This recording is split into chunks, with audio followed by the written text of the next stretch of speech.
Hello. Hello. Welcome to Katie Ratio And welcome. Podcast. How you doing, Dylan? Doing good. How about you? Not too bad. Not too bad. Tired. Tired? I'm always tired. Because you've been playing Resident Evil? I have been. But that's all we got for today. See you guys later. Okay. Do you want to get into that first? Or you want to? You just beat Starfield, so I'm sure you have a lot more to talk about than I do. But Yeah, we can talk about. Let's open up I'm with waiting Starfield. to make sure we are actually live. There we go. all right, we're live. We are live. Yeah, so I just beat Starfield, at least the main story part. Spoilers. I'm gonna go full into it. This game's a couple years old, so It's your you should fault. probably know by now. It's your fault. I honestly, I think it got way too much hate for what it is. I think it's a good game. I think it does have flaws. But I think if you're a fan of sci-fi, you're gonna love what it has to offer. Like the amount of missions, the amount of moral decisions that it gives you, so good. Yeah. First though, I want to talk about. I really like how they handle New Game Plus. I think it's one of You the. touched on that briefly last week. Now I actually know. It's one of the coolest integrations I've seen in a video game so far. And what it is essentially the whole mystery of the game of like you're finding these gravity anomaly artifacts. You bring them all together and you learn that what it does is it takes you to the center. That's all the information we get. And it's like this mystical space magic bullshit. But it allows you to become a starborn. And what that means is you would go into another dimension and you would leave yours behind. A Starborn. I Starborn. thought you were gonna say Starboy. It plays Dragonborn.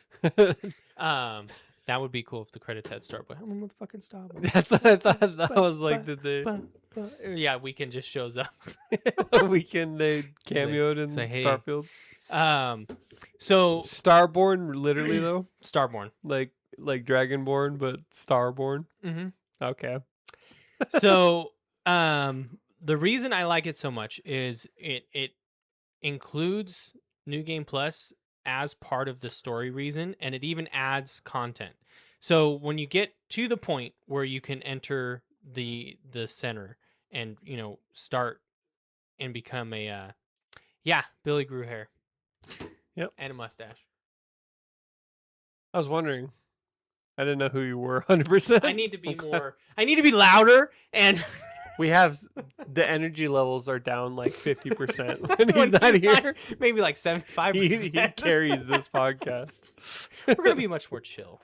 Okay. This is an ASMR podcast. Let's turn up the sensitivity. Absolutely not.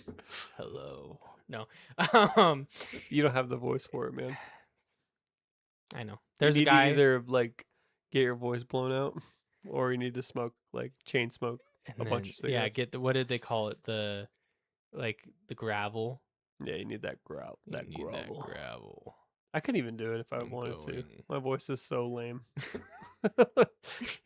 You couldn't be on radio. I got this sorry to derail it here, but I was getting like this laser therapy to open my airways because of sleep apnea, and then it destroyed my voice for like a day. And I had like the deepest, most badass voice for like less than 24 hours. Like, hey, and then when it went back to normal, I was like, damn it! I needed that. My name's Kyle. I was finally manly. Now I'm a wimpy boy. And they're like, well, maybe if you weren't crying all the time about your voice, then you'd be a man. So Starfield. Yes, going back to that. So you go through the game collecting these powers that are Starborn powers. They're kind of like shouts from Skyrim. There's a lot of similarities, a lot. It's Skyrim in space. And what becoming a Starborn allows is for you to upgrade those abilities so they get stronger, they get better. But you have to sacrifice everything. You start brand new in this new universe. What I really enjoy about it, because I did it and then I went back because I still have some side missions I want to do, but I wanted to see like how it starts out. When you become a Starborn, you pretty much wake up in this one one of the Starborn ships, which are these alien-looking ones, and you've got like your Starborn armor on, and Starborn sounds so stupid. I'm I know. sorry. So what's cool though, you can land on the like the lodge is the main like hub for your crew that you're with. You can land there, and your character remembers everything. Like your character is still the same consciousness, so you can tell them like, "Hey, what we're looking for. This is what we're looking for. We need to find these artifacts." Like you can skip Right. the main story because you're like, "Guys, I've been through this before." I've been here. And so you get two choices when you find them. You get to either like your character can pretend to not know so that you can do the main story, or you can skip the main story. If you pretend not to know, then during the main story missions, you can like there's different dialogue choices where you confront them. Like you're like, "I know you're a double agent. Shut up." Like Oh, so you know the ending to certain missions, and that's you kind can of cool. right your character can use that knowledge, and that applies to side missions, that applies to everything. So I really like that. Another aspect that's really cool, I wish the percentage chance was higher, but there's a 15% chance that when you go into a new universe, it's going to be one of the weird ones. Hmm. And what I mean by that, one of the weird ones is there's one like there's multiple, but there's, for example, there's one where like there's this one female character. um she's part of like the Dune group. Well, when you get to the lodge, she's like murdered everybody and she's evil. And so like that completely changes the story because now you no longer have, your main group. They're all dead. Right. Um so I think that's really cool. I really appreciated that. And then you also have, when you become a Starborn, your crew goes with you, and you hear whether they chose or not to become Starborn, and I think most of them do. And so while everything I've read said that you can't run into them, the potential to run into them would be dope because Right. you do run into other Starborn and you talk to them, and like they'll be your old crewmates, but like from another dimension. So like in the main game, there's a mission where you actually have to decide like if you're going to go to this one place and defend it or go rescue these other people, and depending on your choice, one of the companions dies. And so one of the companions died for me, and then the first Starborn you meet is that companion, Huh. but from another dimension. And so she's like, How "Yes." do you? Sorry. Go ahead. She's like, "Yes, I'm Sarah, but I'm not the Sarah you knew. In my universe, you died." Interesting. And so it's cool. How do you like? What's the lore reason other than it being cool for Endgame or New Game Plus? What's the lore reason behind being a Starborn? So this is the part that's hard for me. Like, I wish I had done this choice a little bit different, and I'll explain it. So the way they present it to you is you're doing it because you're an adventurer, and you're like you want to adventure into unknown territory. Like that's what they try to sell you on if you have no motivation. So you almost have to try and find your own. And this is where I wish I would have changed things in my first playthrough. The story mission I was telling you about where somebody dies, you can have it be your romance character that dies. Mm-hmm. I wish I had done that. Because then it would have. Given my character a reason, I need to go like I want to go So like find narratively, you're like, narratively. I need it. Yeah, but now that like you can get married in this one just like you did in Skyrim, and like my dude's happy. Like I don't see a reason why he would want to abandon his universe where things are going pretty good. Yeah, because is there no going back? There's no going back. He just wants to be an adventurer. That's what they try to sell it as. Because even Oh, then, something I did appreciate though is the the companions in this game. Bethesda really stepped on like as far as is it like Cyberpunk slash Mass Effect level, or is it like no, not quite there, but it's Bethesda moving towards that. Like the okay? amount of dialogue that each companion has, um, that's triggered by location and by like actions, it's surprising like for Bethesda, because like what in Skyrim you had You had your Thanes You had that Lydia, followed Lydia. and she like And she they would just dialogue swaps with other Thanes. yeah. No, these ones like they'll actually have their own opinions. They'll interject in conversations, and then they'll talk. Each one will talk to you about a decision you made, and Yeah. like if they agree with it or not. Um, and then what I appreciate is when you go to the center, you can choose to leave, and you can always come back. But like you can choose to leave, and the first time you do it, when you leave, you'll see like your companions, and you can talk to them and explain why you didn't go through with it.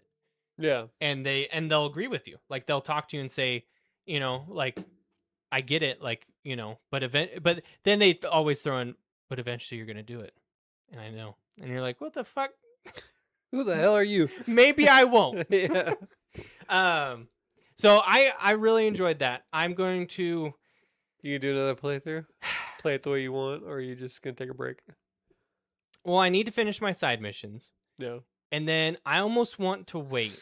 Because they said there's gonna be an update coming soon that's I don't know what it's going to add, but it's supposed to be a bigger update for the game, and I want to see what it adds. Because one of my complaints for the new universe thing is their starship customization is so fucking cool. Yeah. Like the ability to build that, you cannot save blueprints. No. No, and I like if they added that, that'd be amazing. Because No. so when I leave my universe, I'm gonna lose. I showed Kyle. I built the Normandy from Mass Effect in Starfield. I'm gonna lose that, and I'm gonna have to like Remember how to make it. Versus, I wish they had like a blueprint system where like it would tell you the cost, like Yeah. so you just save money and then it build it for you. Yeah. So I wish they had something like that because that kind of sucks. Maybe they will add it down the line. Yeah.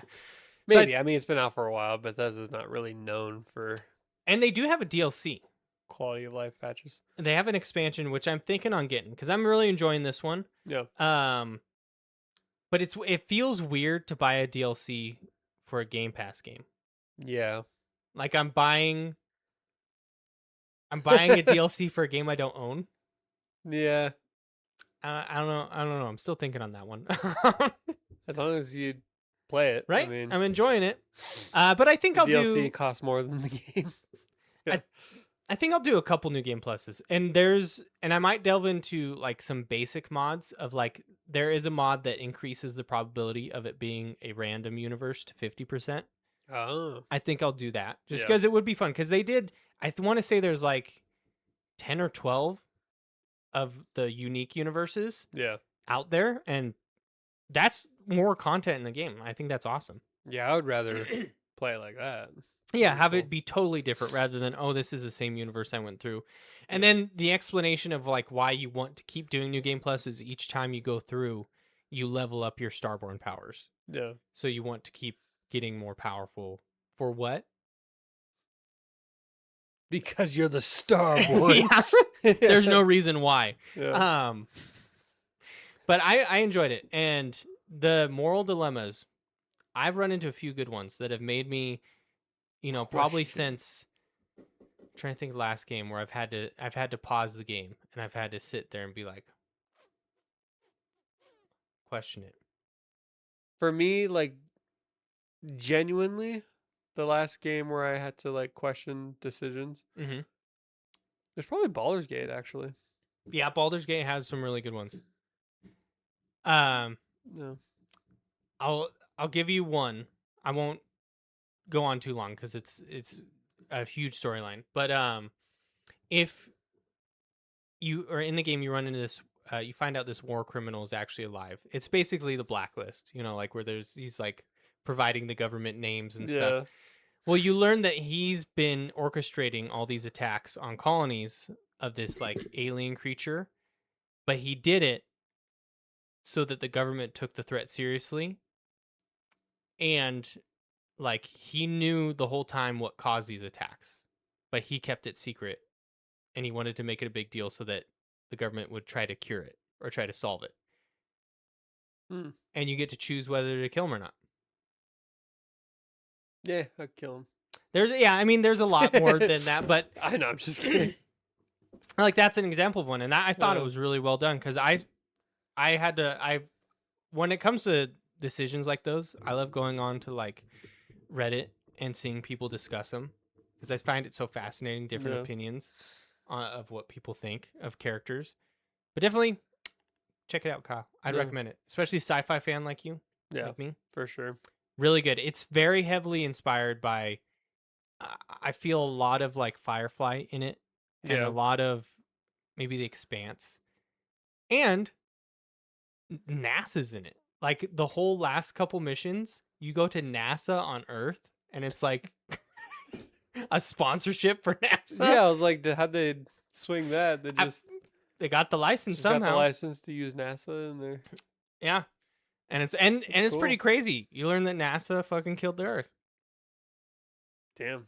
And NASA's cool with them using them like I that. guess. Well, they killed the Earth to give the people ability to space travel. So It's for a noble cause. yeah, Earth's fuck Eh. Earth. But yeah, that's my final thoughts. I have to check it out. I am still playing 2 different games right now. I'm still playing Avowed.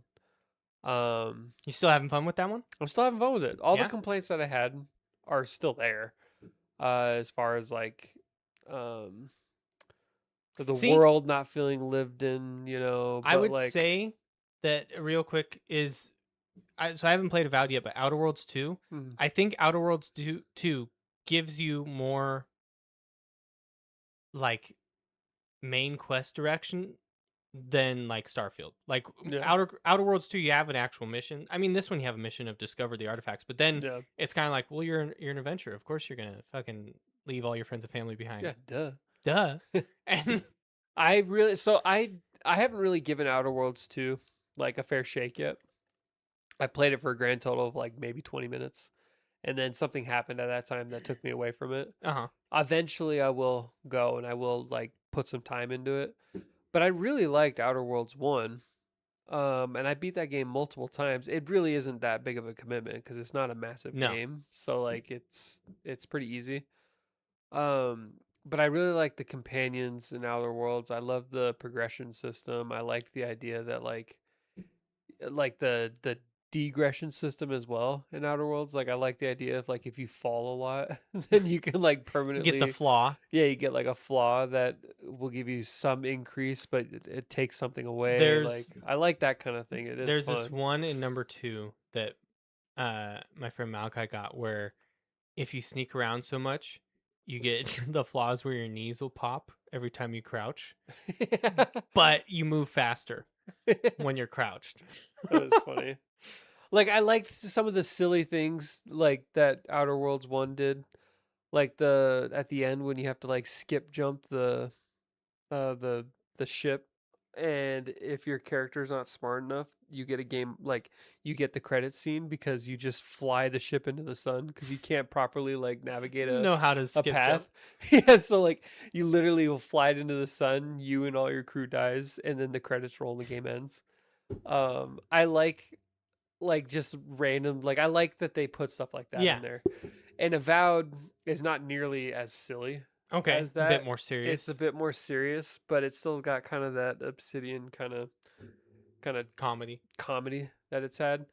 Um there's only 4 companions though in Avowed, and I thought there'd be more, and then I actually looked it up. I was like, oh, I guess there's only 4. So I just I just stick with Garrus. Garrus the whole time. And it's literally just his voice. It's just Garrus. Is it the same character? Like Kind of? maybe not. It just No? feels the same because like it doesn't do anything to his voice. So he just sounds like Garrus when he It's like, talks. Is there a flaw system in that? I Avowed or haven't no? noticed one. No. I feel like I would have noticed it by now. I've put a good amount of hours Yeah. into it, so I don't think there is. But yeah, I will finish. I will finish Avowed eventually. I am still having fun with it, and the combat is definitely better than anything that. Like it's way better than like Skyrim. Skyrim, even when it came out, really didn't have the best combat. It was just one of those like those worlds that people like to be Yeah. in. You know. Well, that's so real quick before I imagine you're going on Resident Evil. Yeah. I think honestly, what it is with Starfield, like, because I didn't finish Outer Worlds 2. I got maybe like I got pretty far. I got maybe like 70, 80% of the way through, and then something else came up. But the thing with Starfield is same as Skyrim. It's a universe that I enjoy. You just like to be in. I just like to be in it, and Right. I like Outer Worlds. Their version of sci-fi, it's fun, but it's not my cup of tea. Like it's a little Right. too steampunkish, Yeah, I get it. versus this is like, It's so Outer Worlds sci-fi, Obsidian sci-fi, if yeah, you will. It's very much like 1950s sci-fi movie sci-fi. yeah, where it's It's like like a the Jetsons. yeah, like a very weird interpretation. Not weird, but like a very like classic American cinema version of sci-fi. Mm-hmm. Jetsons go and bumped like things like Forbidden Planet and Attack from Mars and stuff Yeah, like it feels like that. Whereas what it looks like, at least Starfield feels more like hard sci-fi, like reality adjacent, like Star Trek type thing. yeah, You know? and that's it is. Besides the gravity and the space magic, but Yeah. otherwise, I enjoyed the aesthetic of Starfield a lot more. Yeah. I could see that. If I were to write sci-fi, that would be I would write it more like Starfield rather than, you know. Mass Effect is still, as far as video games go, that's still my favorite sci-fi world. I Beautiful. would love like a true open world game set in that universe. That'd be cool. The problem is that story is so it's so set up for Shepard that it's like I how do you know. make that work, you know? And Andromeda tried, and it Yeah. fucking failed. I actually went back and I did play Andromeda like less than The combat's really within good. the last couple of years. Yeah. And I would think I was too hard on it when it first came out because I actually went back and I enjoyed it enough to where like I was actually interested in seeing the end. And it's a bummer that like the end felt like half. Yeah, Like it because didn't they feel thought they complete. were Like we never got like the Quarian arc. Aquarian arc. It felt like they had bigger plans for Yeah. sure. They probably wanted like DLC, another trilogy, and it obviously we saw that turned out. So that didn't Please happen. don't mess up. Please don't mess up the next one. I don't have a please. lot of faith. I Based on what I'm seeing right now, it doesn't seem like it's. I Gonna, know. The only thing that gives me a little bit of hope. We're not going to talk about Mass Effect for a while. We'll get, but the only thing gives me hope is that there's very little news. Like, yeah, they're keeping it under wraps, which usually means they're focused on it and they're trying to make sure it's done right. right. But switching gears away from sci-fi, Resident Evil. I am playing Resident Evil Requiem. It's got Jared Leto in it, right? Does it? No. Requiem for a Dream. Oh yes, it's actually just drug addicts. Yeah. They're not doing anything. It's peak. It's peak. Yeah, this is peak Resident Evil. Okay. This is like the best. This is like right up there with some of the like. So it has all of my favorite elements of like Resident Evil 7, those like Grace's sections. You get that like that action heroism type stuff from like Resident Evil 4 and 5 and 6, and you get a lot of that. Um, and it's a lot of fun so far. So just kind of set it up, no spoilers. Um, the game opens up. You're playing as Grace Ashcroft. She's like a young FBI. She's not like an agent. She's like an analyst. She's like related to somebody. Is Ashcroft? Is that a name of somebody? It sounds like it should be, right? I don't know enough about the lore. Why don't you confirm that? Yeah.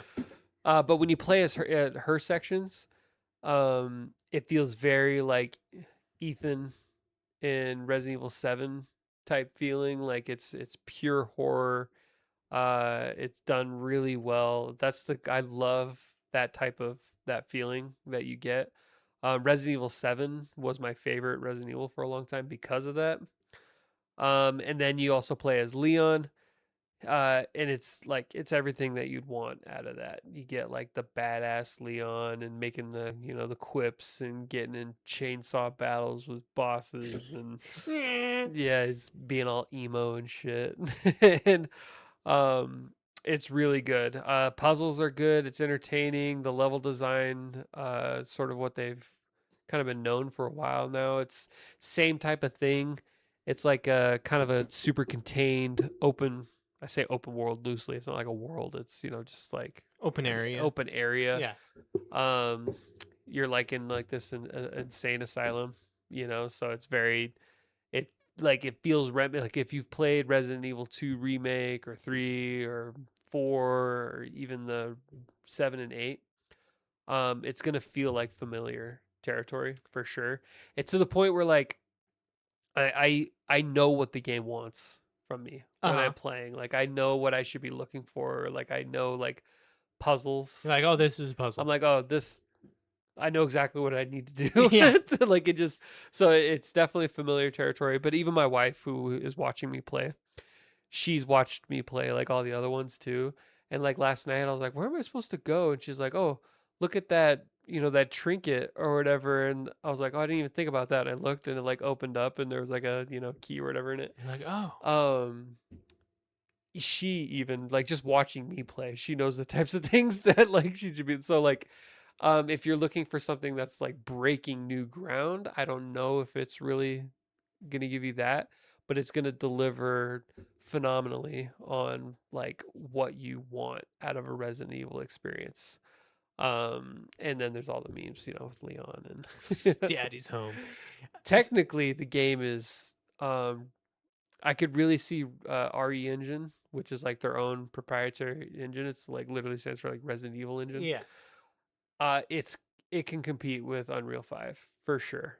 Character models are really good. It's not like the most flawless things we've seen, but they're still really good.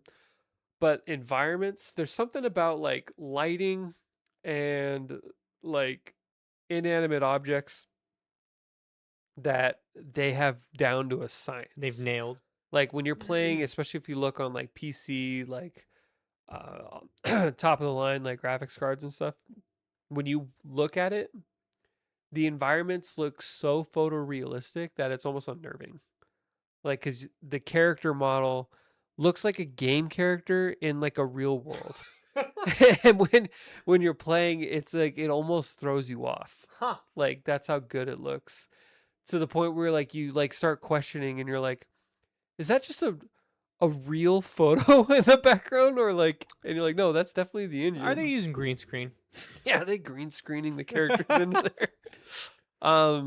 So this engine was developed specifically for Resident Evil 7. I would like to see like, what they do with it. Malachi literally just texted me saying, "You gotta play Resident Evil. It's so peak. I beat it 3 times already." 3 times. Jesus. Damn. I think all in all, like it's like 9 hour. I think they said like I could be wrong, but it's So, like 9 hours per have character. you beat it? Not quite. No. Okay. Yeah. I kind of like, from what you're saying, I kind of like that they're appeasing both sides of the fandom with like Yeah. you have the more horror aspect with Grace, Yeah, Grace. and then you have the action part with Leon. Because Mhm. I enjoy both parts. Like I think starting with Biohazard, which was 6, 7. 7 really showed off the horror vibes and like It pulled horror in like big time. yeah. And then you have Village, which does a similar thing with Ethan and Chris at the end. But this sounds like a much more Yeah. even split, whereas Village was Ethan, even by Resident Evil 8 though, yeah. Ethan became much more capable. Yeah. He was And like, so- this isn't my first rodeo. Yeah, so it was less scary. Like there's a part where like Ethan gets blasted, 200 feet in the air, and then he like grabs a hold of a tank as he's falling and shoots the bed. Like, okay, this guy fucks. Well, like there's something to be said about a character that is on top of horror versus somebody who's going through the horror with you. Like what I like most, and I don't want to derail your thought too much, but what I like most about the characters in Resident Evil is they deliver horror without making the heroes like you feel like you have a chance. Even like the ones that are scared, like you feel like you have no choice but to fight your way out. And I like that more than like Outlast where you don't have a chance. You're just running the whole time and Exactly. hiding. Like they actually give you like a fighting chance. That's why I love Dead Space so much. I think now thinking about like because it's a horror game, but Isaac the whole time. Yes, he's like witnessing some fucked up shit, but the whole time he's going. Like he's not Yeah. like I'm gonna fucking kill myself. You know? No, he's like I'm gonna fucking kill this god. And I like that Resident Evil gives you the ability to do the same. I've talked about this before on the podcast, but one of my absolute favorite moments from Resident Evil 7 is after Ethan gets his arm chopped off and he walks over. He literally has one arm. He picks up a gun. He's like, "Okay." like like, "All right, you want to play that game?" Like, okay, Ethan. I'm like, "All right. You're not Leon." Calm down. Is that the same part where he gets it cut off and he staples it back on? Like later, oh, that's in Resident Evil 8, where he's constantly like putting his hands and arms back together. But in Resident Evil 7, he literally has one hand and he picks up a gun and he goes, "Okay." Like, not like freaking out. Like, he does scream and stuff a lot in that game, but that's what sold me on the character of Ethan. I'm like, this dude, he's going for it, you know? And he's just a normal Joe. That's why I liked Ethan a lot. But this game does, like we were talking about, it does a really good balance between the horror and the action, at least I think. It does feel like almost two different games mashed together. Leon, they've like really updated his move set and he feels very John Wick in it. Like he's taken on multiple zombies, and if you're playing in third person, because you have the ability for both characters to switch back and forth. Oh. But if you're playing as third person as Leon, which is kind of the intended way that they want you to play with him, uh this guy, I mean, he's capable for sure. And you're like, oh, Doing John Wick moves. this is definitely a guy that's been doing this since 1998. You know, like he's like 50 now. Yeah, he's like, I think he's supposed to be 49, based on like the new like continuity Timeline that they've established. He's supposed to be like 49 because this is the same Leon from the Resident Evil 2 remake timeline. Okay. Yeah. So this brings up a question, kind of not related. What is the state of the world in Resident Evil? It's like, it's not apocalyptic. Which is crazy. Like there's still an FBI, there's still a government, there's still people doing normal shit.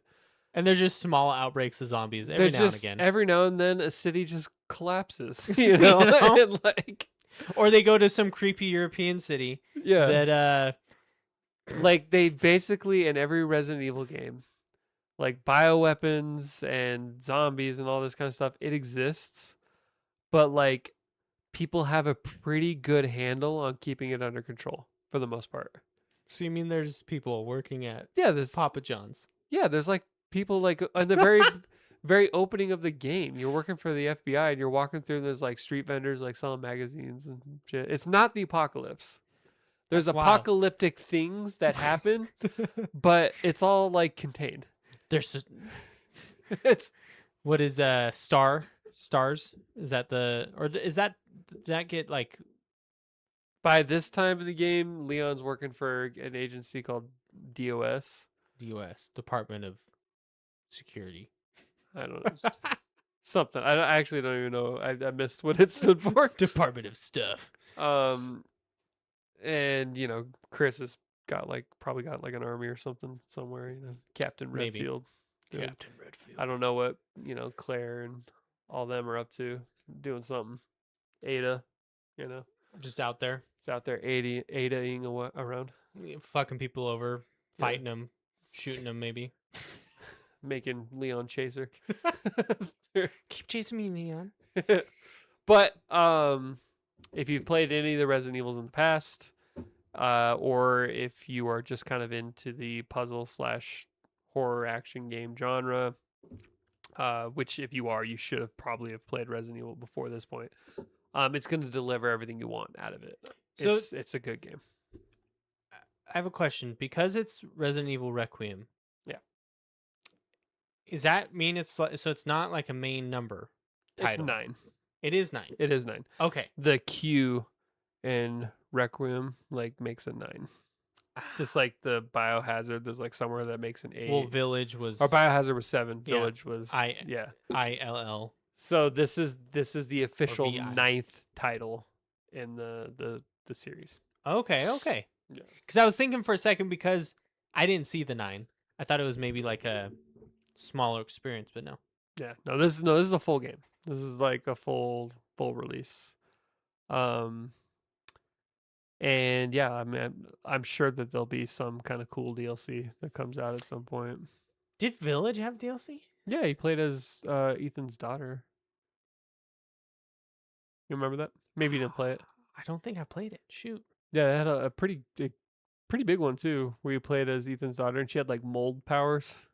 The mold. Yeah, I played for Biohazard, yeah. Chris, well, where you were that hillbilly dude. yeah, he plays that one, but there was also Chris Redfield's DLC. Yeah. Where again we were like, oh, this is a completely different kind of game. It's an action game now. It's Doom. Yeah. So I'm sure that there'll be something that comes up. If you get like the digital deluxe version, Grace can have like a lady dominatrice outfit. Lady D? Yeah, and like there's all these like memes because like it like cakes her up when she's in that outfit. Yeah, and Is then she, like, also 12 feet tall too. she's the same height. She just is like wearing like a really convincing cosplay. And then you could also have like a 1950s noir outfit for both. For both? That's both pretty Leon cool. and Leon. Grace. Don't worry. I'm here. So that's definitely on my list. That's next up for me. Actually shoot, I do have Avowed too. I would say Probably Resident Evil over if Avowed. I'm like giving you advice on what to, Avowed is more of a game to play in between games. Okay. Resident Evil is like one that you make a priority. The next lineup main Yeah. game. That makes sense. That's what I would feel. So it's on my list. Definitely Yeah. next. We never talked about Another Iron Lung. game, not the movie. We're gonna talk about the game that came out. Yes. Iron Lung. Did you play it? Yes. No, I never played it actually. Did you ever even play it? I watched. Did you watch Markiplier's- Markiplier? Yeah. Finally. Well, I watched it originally. To catch everyone up, we finally are going to talk about Iron Lung, which we had the chance to see a couple weeks ago, but we never talked about it, We should have. and we should have. But I didn't want to leave Billy out. Yeah, he would He have just didn't. sat here, He didn't watch it with us. But now that eyes glazed over. since he's not here tonight, it's a perfect opportunity to It talk is. about it. So So we went to see it. When I